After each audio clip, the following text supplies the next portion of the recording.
dëgg kan mooy Adji Sarr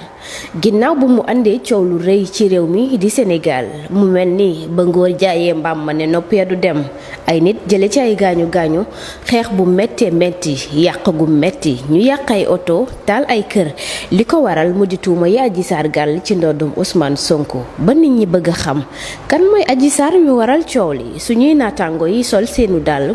dem ca dëkkuwaayam di Pikine faay mbokkam nekk ngir mën a xam kan mooy Adji Sarr ci seenub teewaay ci kër googulee ñenn ñi dañu leen a wan ginnaaw ndax bëgguñoo wax benn yoon ci boobu le sujet naam Adji Sarr seen doom la waaye am na ci ñoo xam ne jot nañoo wax ak suñu yooyu leen naataangoo andi ay témoignages ci Adji Sarr jaar-jaaru Adji Sarr ak dëgg-dëgg kan mooy Adji Sarr.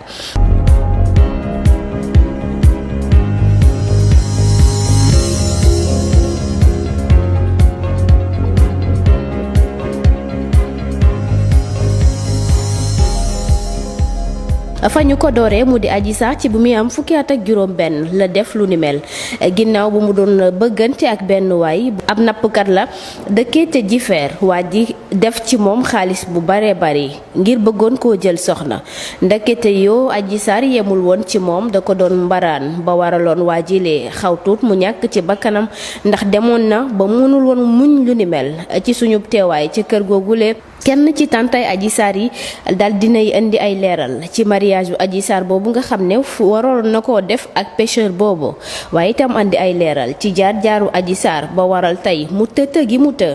tantam jooju nga xam ne mooy wuyoo ci turu M Moussa nee na Adji Sarr yaayam bokk na ci famille boo xam ne waykat la woon maanaam ñi doon way ci làmb ji ak ngoyaan ji ginnaaw si yaayam décédé mu dal di sore ak ki nga xam ne moom moo di papaam ci la commencé jël yoonu boppam ne ci li ko neex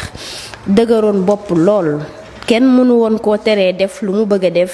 ak âge bu ndaw ak âge bi mu am yépp moom Adji Sarr lépp loo xam ne tegoon na ci bëtam ngir bëgg ko daf ko doon jaral muy fàq wala muy def yu ni mel bu ñu sukkandikoo ci kàddo yi kenn koo xam ne frère la ci Adji Sarr dal dina ci indi ay leeral ginnaaw Adji Sarr bi mu génnee seen kër da doon dem ci yenn kër yi di fa fanaan ak di fa yendu bu ñu ko teree woon mu të wala ñu pine ko day dal di tëb miir fàq dem def ay jours ci àll bi kenn du ko teg bët demoon na ba jëmmi jamono ñu jàpp ne changé na ba waraloon ñu boolewaat ko ci famille bi waaye fa yoon nekkoon fa ndox nekkoon ba tey jugu fa moom Adji Sarr delluwaat ci li mu meloon ba waral tey coow li nga xam ne moo topp ci ginnaawam ci diggante ak Ousmane Sonko ñoom nag ak nu mu mënti demee naam metti na leen ndax bu ñu sukkandikoo ci kàddo yi ñi nga xam ne ñoo ne ci ca kër ga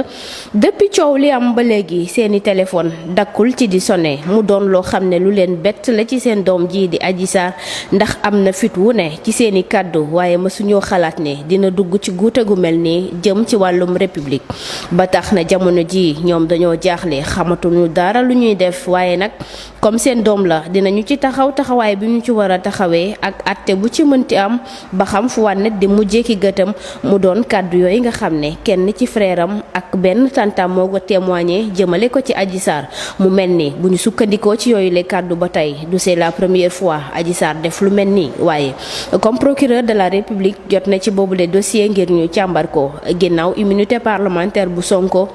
bi waral ñu dal di ko yóbbu ci assemblée nationale